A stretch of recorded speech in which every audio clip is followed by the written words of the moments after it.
estamos recebendo o psiquiatra Fábio Barberato. Tudo bem, Fábio? Tudo bem? Boa tarde, tudo bom? Tudo ótimo. Seguinte, você vai falar sobre o desenvolvimento da aprendizagem, né? Isso, desenvolvimento, aprendizagem e neurociência. Tentar fazer essa relação aí. Ótimo. O Fábio já é muito conhecido, todo mundo já conhece. E para quem conhece, para quem não conhece, a gente fez um resumo da vida, da trajetória profissional dele. Fábio Barberato Nascimento Silva é médico psiquiatra. Junto com a psiquiatra Gabriela Dias, lançou o livro A Mente do Seu Filho, que dá dicas de como acompanhar e estimular o crescimento da criança. Atualmente, o Dr. Fábio é chefe do setor de neuropsiquiatria infanto-juvenil da Santa Casa da Misericórdia. Ele coordena também o curso de pós-graduação em saúde mental e desenvolvimento infantil da Santa Casa. E aí começamos a nossa palestra. A palestra, na verdade, assim, vamos começar brincando um pouco sobre a questão de educação, que nesse slide aí brinca, né, da educação na década de 70, no final da década de 60, início da década de 70, e que os pais eram cúmplices, eram parceiros, né, dos professores, e hoje, em pleno século XXI, os pais, na verdade, ameaçam os professores para que o filho passe, ou por que o filho levou uma bronca, e por que o filho levou isso, levou aquilo outro. Entrando nessa questão de educação, tem a questão da educação na época, né, no século XIX, em que a mãe era muito presente, muito participativa, ela via a criança crescer, e agora em que a mãe não tem mais condição de fazer isso. E não é uma questão de querer ou não querer, é uma questão de possibilidade, né? Uma mãe hoje tem direito até a licença maternidade de 6 meses, mas nem sempre ela pode ter essa licença se ela é uma profissional liberal. Então, ela tem que estar participando, mas ela tem que estar trabalhando também. Então, esse meio termo que é a grande questão. E aí o que acontece? Como a mãe não tem tempo, muitas das vezes ela também não está muito afim de assumir essa educação do filho, ela acaba passando. Passa para a babá, ou passa para a avó, né, ou passa para a escola. Então, é importante para vocês, que eu estou trazendo aqui, é que vocês têm a limitação de vocês são apenas professores. Algumas coisas aqui vão ser colocadas, até para vocês poderem estar dialogando e conversando com os pais. Mas é importante que os pais saibam que vocês são os educadores no período escolar, só, mais nada. Existe essa limitação. Os pais muitas das vezes esperam que vocês eduquem a criança, que vocês deem limite para a criança, e não é essa a ideia. É importante que a criança tenha esse limite dentro de casa e que vocês apenas reforcem esse modelo. Não é suficiente saber como aprendemos, devemos também saber como ensinamos. Como é que eu posso querer ensinar se eu não sei como é o significado, como cada um funciona? Então, hoje eu vou tentar aqui passar um pouco para vocês. Eu vou trazer uma teoria baseada em evidência de como é o desenvolvimento da criança e adolescente, como esse desenvolvimento está vinculado à neurologia, à neurociência e à aprendizagem. Mas lembre que isso aqui é um padrão que pode ser modificado pelo próprio ambiente que a criança vive, pela própria situação que ela vive, lembrando que cada indivíduo é um indivíduo diferente. Então, a família é talvez um modelador muito maior para o desenvolvimento daquela criança do que a gente possa imaginar. Então, o conceito de desenvolvimento, cada especialidade dentro, né, da saúde vai ter uma formação, vai ter uma ideia. Dentro da nossa área da psiquiatria, da psicologia, ela tem como ideia, o desenvolvimento seria a vinculação entre aspectos cognitivos, no aspecto da inteligência, das emoções, do planejamento, da organização, junto com a inter-relação com o meio, ou seja, quanto o meio influencia nesse todo o desenvolvimento. E nesse período, né, nos primeiros 3 anos, há um rápido desenvolvimento em que a criança, de uma hora para outra, com 1 ano e meio, 2 anos, ela já consegue ir e vir de acordo com a sua vontade, ela já não vai mais porque a mãe está levando, ela já vai fazer alguma coisa que ela quer, ou já deixa de fazer aquilo que ela quer. Ela já consegue compreender e dividir pensamentos e emoções, já consegue expressar de modo abstrato usando símbolos, já consegue ter empatia, perceber se ela está sendo adequada ou não. E a gente vai discutir tudo sobre isso. Então, essa é a ideia, perceber até que ponto eu posso estar esperando de uma criança de 3, de 2, de 5 anos, o que eu posso esperar dela, o que eu posso estimular para ela desenvolver melhor. Mas para a gente poder falar um pouquinho sobre neurociência, sobre aprendizagem, eu vou dividir esse bloco no seguinte: a gente vai falar um pouquinho sobre desenvolvimento, depois vamos falar um pouquinho sobre aprendizagem e depois a gente fecha com neurociência. Em relação ao desenvolvimento, as crianças, na verdade, a partir dos seus 20 meses, né, 1 ano e meio a 2 anos, elas já têm a capacidade já de ter uma noção do que o outro quer falar, do que o outro quer dizer, que a gente chama isso de leitura social. Ela consegue perceber que ela está sendo adequada ou não, ela consegue perceber se aquele comportamento é correto ou não. Até seus 5 anos, ela consegue ter consciência que se a professora sai de sala e ela se comporta mal, ela vai ter um prejuízo, né? Ela vai ter uma dificuldade, mas com 3 anos não tanto. A gente vai falar sobre isso daqui a pouquinho. A parte emocional, ela já começa a perceber que ela tem que inibir certas atitudes, ela tem que esperar a vez dela de falar, ela tem que levantar a mão para falar. Então, a gente vai aprender que vai ter uma idade propensa para isso e outra idade que a criança não tem essa capacidade para desenvolver. Então, eu não posso esperar nem exigir que ela faça algo que ela não tem condição de fazer. Para a gente poder falar sobre aprendizagem, a gente precisa falar sobre dois itens super importantes que nós chamamos de atenção e função executiva. Não tem como ter aprendizagem se eu não tenho a capacidade de reter, que seria a memória, para evocar e para lembrar lá na frente. Como é que eu vou saber que 3 e 3 são 6 se eu não sei que 2 e 2 são 4 ou 1 e 1 são 2? Na verdade, o aprendizado é como uma continuidade de coisas que você vai retendo e vai conseguindo no futuro evocar e fazer associações. Mas para isso você precisa de atenção. A atenção já pode ser observada desde que você nasce. Só que quando você nasce, ela é extremamente orientada por vários estímulos. Por isso que crianças muito pequenas, o estímulo de um óculos, ela vai ficar olhando para você, não só pelo seu rostinho, mas principalmente pelos óculos que brilham. É o estímulo de algum brinquedo, da própria televisão, que fica brilhando e chama a atenção da criança. E isso, qualquer coisa que brilhar mais, ela vai desviar a atenção dela. A partir dos seus 3 a 18 meses, ela já consegue sustentar a atenção em algo que atrai, algo que dê prazer a ela. A gente vai estar falando também à frente, mas é uma coisa interessante, é que o prazer, a vontade, o desejo, dentro do cérebro está ligado ao córtex frontal, que é uma região aqui embaixo da testa, literalmente, que é a última região a se formar. E essa região, por coincidências ou não, ela tem a mesma região da atenção. Então, quando eu estou com mais prazer a algo, essa região funciona melhor e com isso eu fico mais atento. Então, uma dica para vocês, se você quer que seu aluno preste mais atenção, faça ele ficar mais motivado. Ele mais motivado, ele vai ter mais prazer, ele vai ter mais atenção. Por isso que muitas vezes a criança fica horas e horas no computador e de repente não fica em outras situações, porque o computador atrai. Então, para a gente poder fazer com que, de alguma forma, a criança tenha prazer ou fique mais atenta e aprenda mais, porque ela com mais atenção ela retém e aprende mais, é criar sempre, é estar trabalhando. Trabalhar com criança pequena é ter criatividade para estar estimulando o tempo todo o cérebro dela. E uma outra função que a gente chama de função executiva, que eu também vou falar mais à frente, que é a capacidade da criança de se planejar, de inibir certos comportamentos, de aprender a se organizar, saber o que é prioritário e o que não é. A atenção, gente, então ela está dividida em selecionar, o que é mais importante, manter a atenção naquilo que eu sei que é importante, alternar quando eu tenho que alternar porque aquilo já não deixou de ser importante, se tornou outra coisa importante, deslocar quando eu não consigo manter aquela atenção por algum motivo, compartilhar quando eu preciso ver 2 ou 3 coisas de formas diferentes, dividir e ignorar. Ignorar seria talvez a questão mais importante. Uma criança pequena ela tem uma dificuldade muito grande de ignorar o que está em volta. E aí qualquer estímulo tira a atenção. A gente chama isso de hipervigilância. Ela vigia, ela parece um vigia que presta atenção em tudo.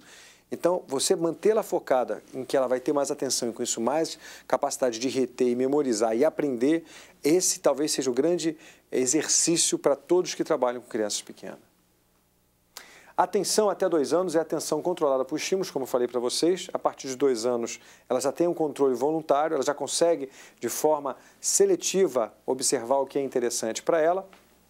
E a partir de 6 anos, ela já consegue controlar a atenção totalmente naquilo que é importante, já sabe aquilo que é importante.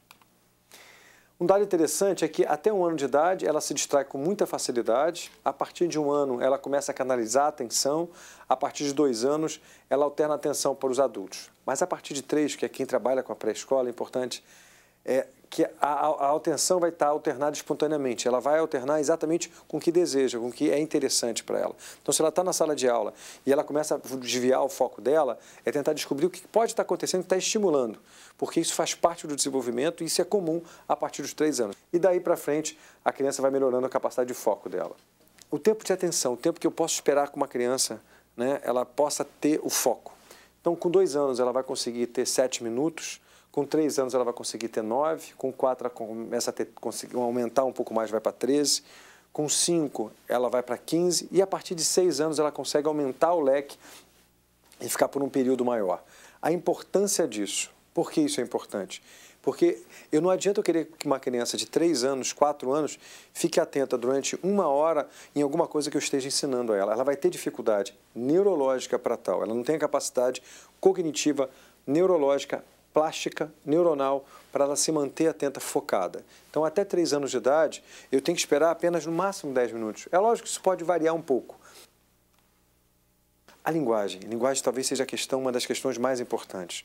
Uma criança que de alguma forma não consegue desenvolver a linguagem de forma perfeita, ela provavelmente vai ter prejuízos importantes, né, para o desenvolvimento global dela, não só de aprendizagem, mas o desenvolvimento global dela. A linguagem de crianças pequenas, né, a partir de 1 ano, a gente já espera que ela já esteja falando. Uma criança que não fala com 1 ano e meio, 2 anos, é um dado significativo que é importante para a gente, de alguma maneira, estar procurando uma ajuda.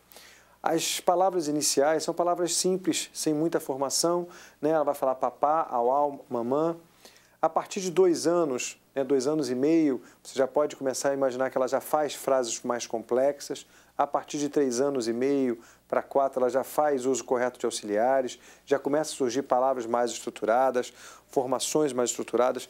Mas isso também significa para vocês o seguinte: da mesma forma que eu aumento a minha capacidade, né, de falar, de dialogar, de colocar, de construir uma frase, também significa que tu começa a ter uma capacidade maior de entender o que está sendo colocado. Eu não posso querer que uma criança, de repente, de 2 anos, se comporte como uma criança de 6, 7 anos, que tem uma capacidade total estruturada da linguagem, porque uma criança de 2, 3 anos, ela não consegue também se expressar, ela também vai ter dificuldade de entender. Então, a maneira que nós vamos combinar regras para ela não romper essas regras e não se tornar uma criança desafiadora, é saber a linguagem da melhor forma possível para atingi-la. E a linguagem não pode ser igual que eu atinjo uma criança de 6, 7 anos. Cognição. Na verdade, de 1 a 2 anos, são crianças que já conseguem virar páginas de livros, 2, 3 cada vez, já conseguem apontar para uma figura nomeada. Você fala para ela a vovó, ou a mamãe, ou alguma girafa, ela já consegue apontar. Você já imagina que ela já consegue apontar. Uma criança que não consegue, já é um dado para a gente poder também estar procurando talvez uma ajuda. A partir de 2, 3 anos, ela já consegue virar páginas de livro, um de cada vez, já não vira tudo. Ou seja, já não tem aquela coisa, comportamento tão estabanado, a parte motora dela. E mais do que a parte motora, ela faz isso porque ela quer ver cada página, porque ela já começa a ter uma noção que tem uma sequência o livro.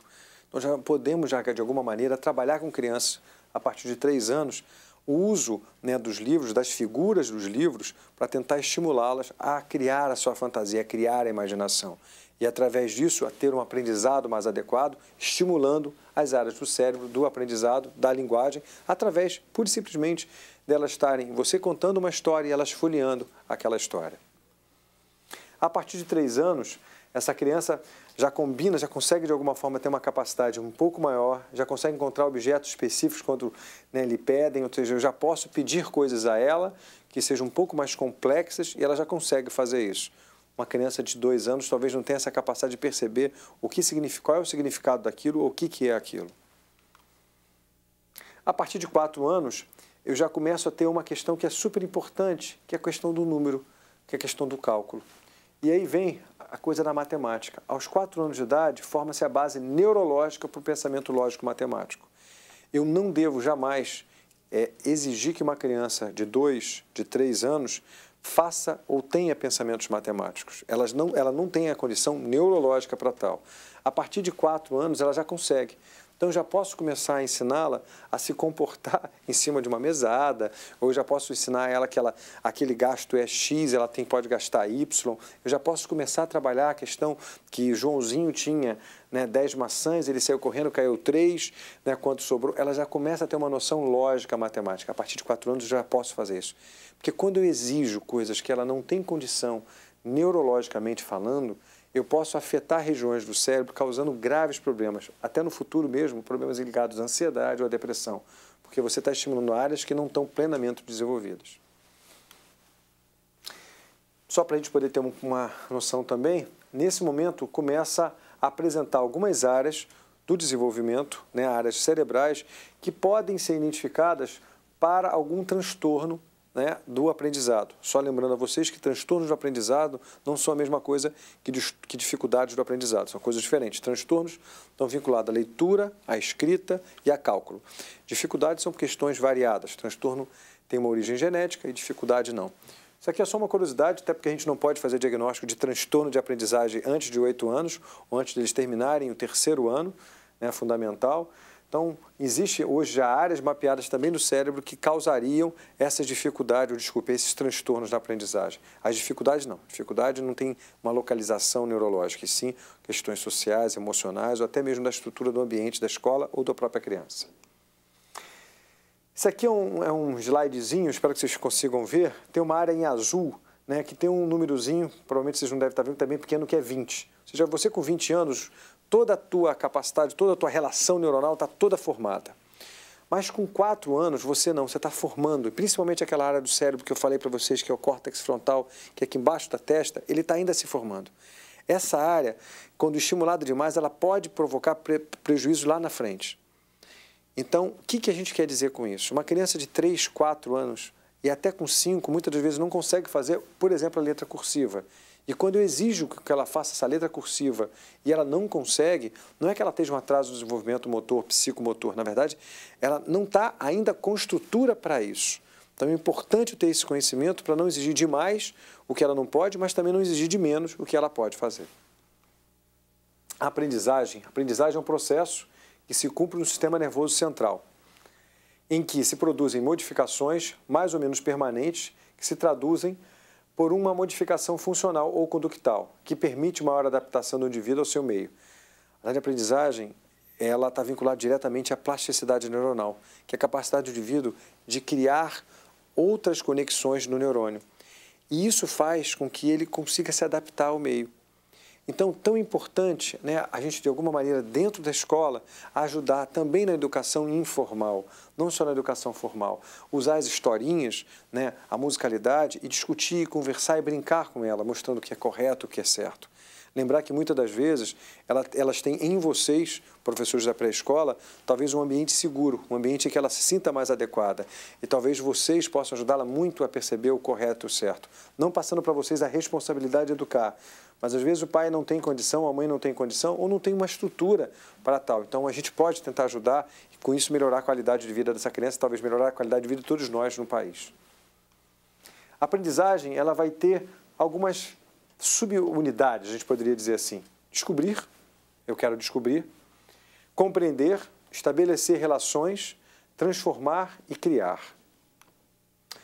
Onde se dá o aprendizado? O cérebro com estrutura normal, com condições funcionais e neuroquímicas corretas e com um elenco genético adequado, não significa 100% de garantia de aprendizado normal.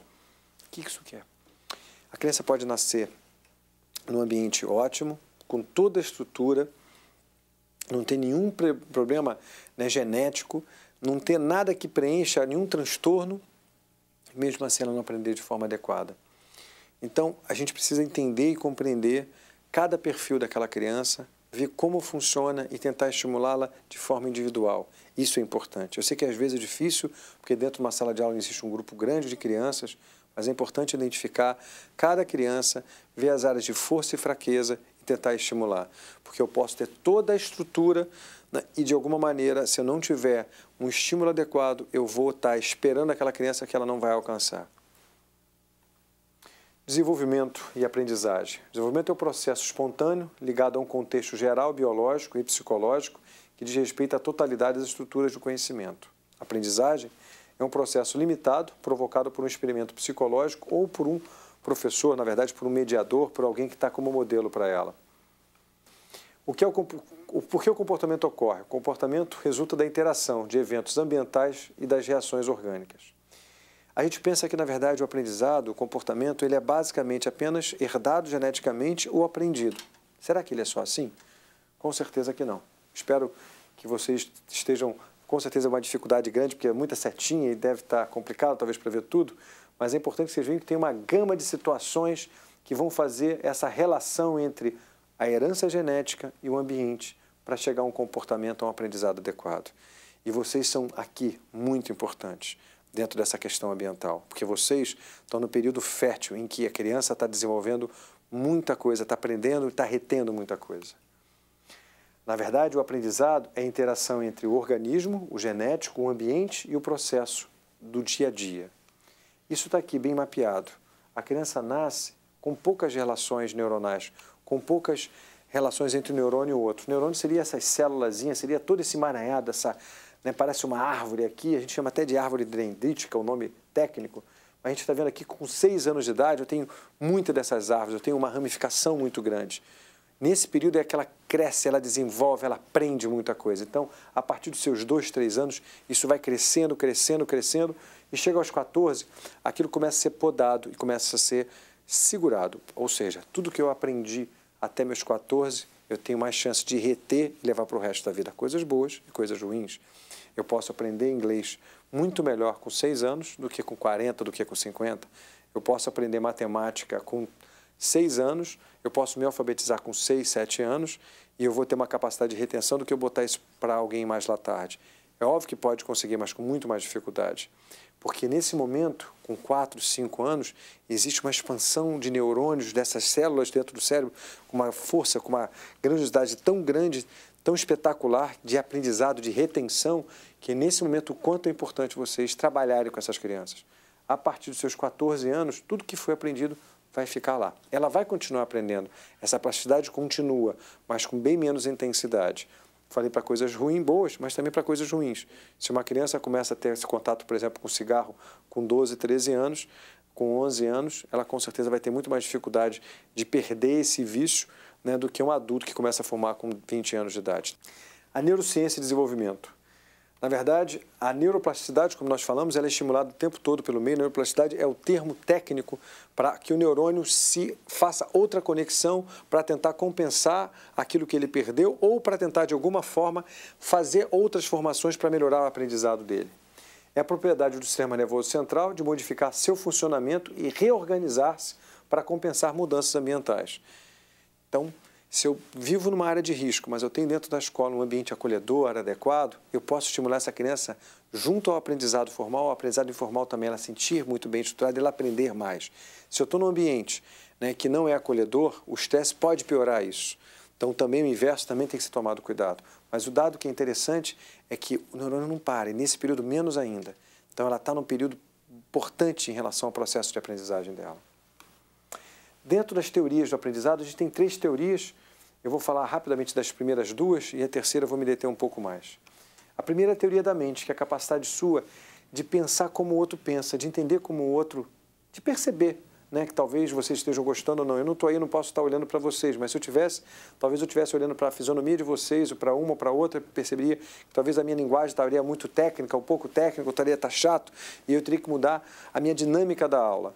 Essa capacidade de me colocar no lugar de vocês e mudar essa minha estratégia, né, na hora da palestra, isso chama teoria da mente. Basicamente é isso.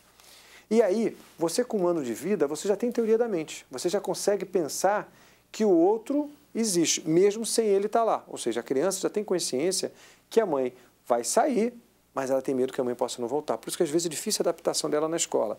Mas ela já tem consciência disso, que a mãe já não está mais lá. A partir de 4 anos, ela já pensa que o outro pensa alguma coisa. Mas ela com 3, 4 anos, quando você sai da sala para fazer alguma coisa, não espere que ela se comporte de forma adequada se você não explicar para ela muito coerente, muito bem estruturado, porque provavelmente ela não vai ter a condição de perceber que quando você voltar, você vai ficar chateado porque você viu que a bagunça tinha sido feita e ela não devia ter se comportado daquela forma, porque ela não consegue ainda pensar como você pensaria sobre o que ela fez. Mas a partir de 5 anos eu já consigo. A partir de 5 anos, eu já consigo pensar o que o outro pode pensar sobre o que eu faço. Então, nesse momento, a partir de 5, 6 anos, eu já posso dar regras claras do que eu quero e ela já vai ter capacidade para poder, de alguma forma, respeitar e entender. Regras claras, objetivas, concretas, mas ela já consegue perceber que se ela não cumprir aquilo, aquilo vai me incomodar, eu vou ficar chateado e o que eu vou pensar sobre ela é que ela não cumpriu, provavelmente eu vou dar uma bronca nela. A teoria da coerência central é a teoria de você perceber um todo, você entender um todo. Para que serve isso para vocês? Na brincadeira aqui é o seguinte, o que seria isso? Né? Não sei se vocês estão vendo, mas acho que foi a figura que a gente achou que fosse ficar melhor para vocês aí. Né? Algumas pessoas já acredito que possam falar que é uma chave. Na verdade, isso é uma palavra é. Depende. Por quê? Quando a criança tem uma dificuldade dentro da que a gente chama de coerência central, né, que são algumas áreas, na verdade, do cérebro, essa criança ela vai ver só apenas o que interessa a ela. Então, algumas crianças vão ter dificuldade, de alguma maneira, de perceber um todo.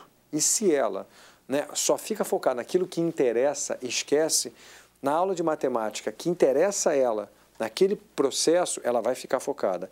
Quando muda-se de teoria, muda-se, né, de matéria e que ela não tiver um interesse muito restrito, ela vai começar a se dispersar, ela não vai ter interesse nenhum.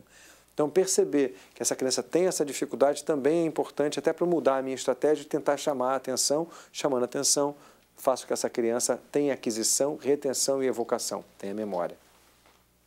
A função executiva talvez seja a questão mais importante.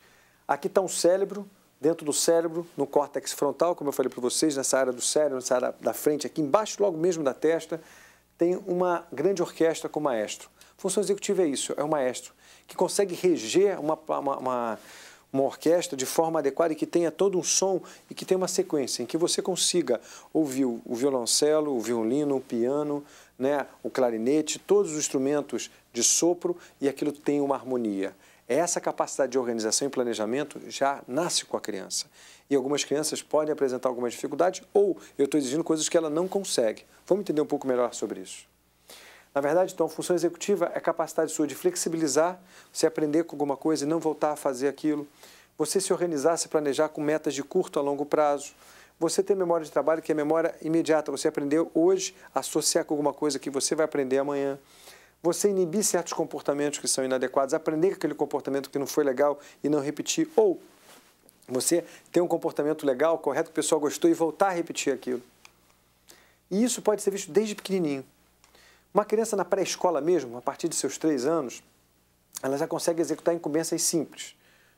Você pode já pedir para ela tirar o sapato, mas não pode botar o sapato naquele lugar específico na sala de aula.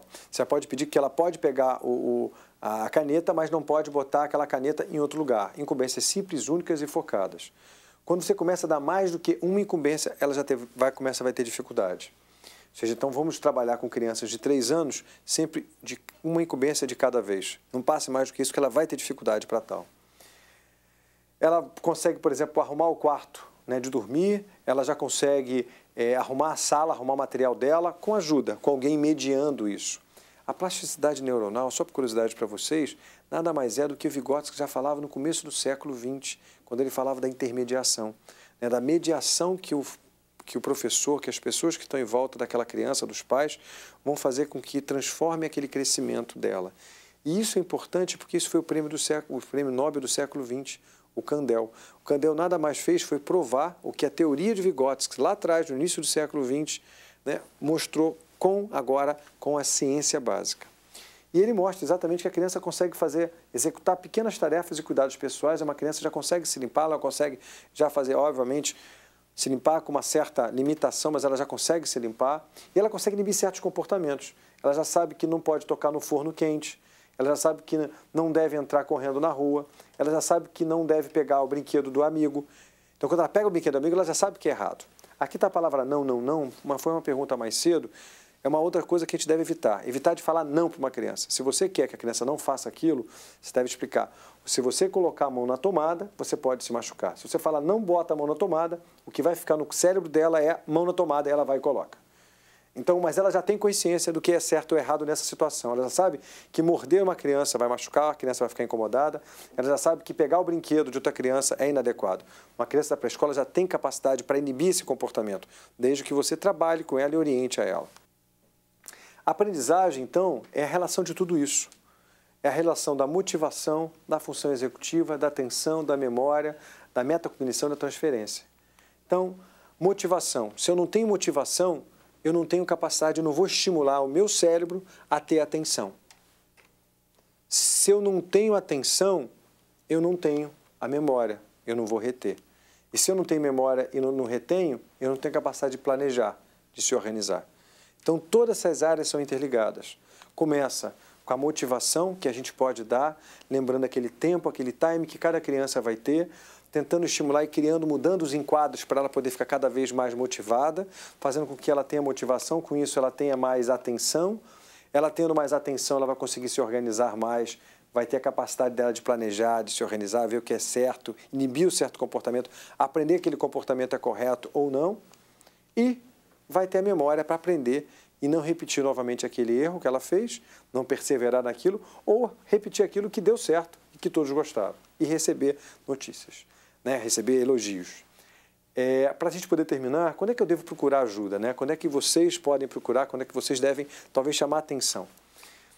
Crianças muito pequenas, que de alguma forma têm dificuldade com rimas aos 4 anos, criança que tem confusão com direita e esquerda, se pede para ela fazer alguma coisa com a direita ou com a esquerda, ela tem dificuldade para isso, dificuldade para aprender nomes e letras ou som do alfabeto, crianças que têm dificuldade de planejar estratégias de jogos, crianças que têm dificuldade em aprender, né, coreografias de dança, que são mais estabanadas, criança que tem um prejuízo com a noção de tempo e espaço, crianças que com 1 ano e meio, né, conseguem balbuciar, não falam nada, com 2 anos elas não só não falam nada, mas não têm interesse nenhum de se relacionar, de estar se aproximando, de estar tendo contato com outra criança.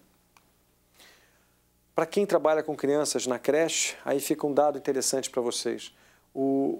A criança com 6 meses que demonstra um afeto plano, né, que não demonstra nenhum interesse, ou seja, a gente faz o brinquedo, a linguagem, ela começa, na verdade, com a linguagem não verbal. A primeira linguagem não verbal que a criança tem é o sorriso, é o sorriso social, é quando ela olha para você, reconhece a sua face, ela reconhece você, ela reconhece o brilho dos teus olhos e ela sorri. E aí você pode brincar com aquele pique-bu, bu, e ela vai procurar você e vai rir. Esse sorriso, essa interação, quando essa criança não tem isso com 6, 7, 8 meses, vale a pena procurar ajuda. E nós temos hoje aqui no Rio de Janeiro serviços importantes que fazem esse tipo de atendimento, além da Santa Casa, obviamente. Crianças que parecem movidas a motor, são muito curiosas, que acabam metendo em lugares que não são tão adequados. Crianças pequenas, né, que têm agitação, que são muito agitadas, não dormem direito, a mãe se queixa o tempo todo que elas vão para a escola, mas estão sempre colhendo que elas não dormem, estão sempre irrequietas, até para dormir, acordam cedo. Né? A família normalmente reclama que as babás, ou até dentro da creche, é difícil pelo comportamento agitado, inquieto, impulsivo dela. As brincadeiras normalmente são destrutivas, não porque ela está com raiva e quebra, mas ela não consegue. O computador aqui do Thiago já tinha sido quebrado já umas 2 ou 3 vezes. Né? Ela quebra com uma facilidade muito grande, ela não tem muita destreza manual, né? A parte motora dela vai ter um atraso. Tem birras excessivas, né? Ela se irrita com uma facilidade muito grande e a intensidade dessa birra é muito grande e permanece por um período maior, são muito tolerantes à frustração. Pequenas frustração, pequeno não, aquilo se torna um grande problema para ela e para quem está em volta dela. São explosivas, irritáveis, falam demais, normalmente acham que podem fazer coisas que outros não. Então, assim, não tem, já passa aquela questão, né, da fantasia de achar que é super-homem, mas ela acha que pode subir na árvore, ou pode subir, que nada vai acontecer com ela, ela tem uma sensação de impunidade ou de grandiosidade. Então, para a gente poder terminar, uma frase que eu acho que é bem interessante, fala assim: cada criança é como todas as crianças, cada criança é como todas as outras, como algumas crianças e como nenhuma outra criança. O que eu quis passar para vocês, na verdade, não é um padrão único. É óbvio que cada criança pode apresentar uma forma de desenvolvimento, mas quando foge muito disso, vale a pena procurar ajuda. E mais, também querer estimular ou exigir alguma coisa que seja muito fora disso, eu posso causar algum tipo de transtorno lá na frente. Dentre eles a ansiedade, porque eu estou estimulando áreas do cérebro que não estão maturadas ou desenvolvidas. Mas, ou ao contrário, também é importante, quando eu deixo de estimulá-las de forma correta e ela não desenvolve, eu estou retardando, atrasando o aprendizado dela. Esse é um slide que fica para vocês aí, né? É um slide que tem um sapo, né, quase sendo engolido, e ele está segurando ali no galgó, na da garça, para ele não morrer. Na verdade, nunca desiste, não. Lute, é uma briga constante. Por isso que eu falo que a ciência, a saúde e a educação têm que estar juntas sempre. Por isso eu agradeço mais uma vez a Secretaria de Educação por ter me dado essa oportunidade. Obrigado.